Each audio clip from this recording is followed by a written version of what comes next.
Welcome, today in front of me VIVO Y22s, and I'll show you how to change icon shape with X icon changer app on that device.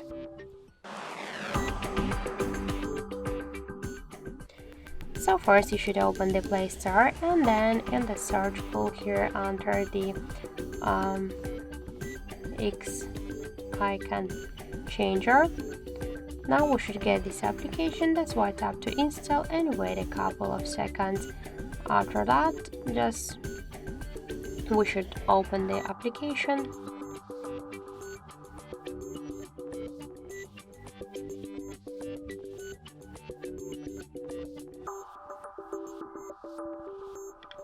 Click allow, and so just select one from these available apps. Here we can rename it if you want.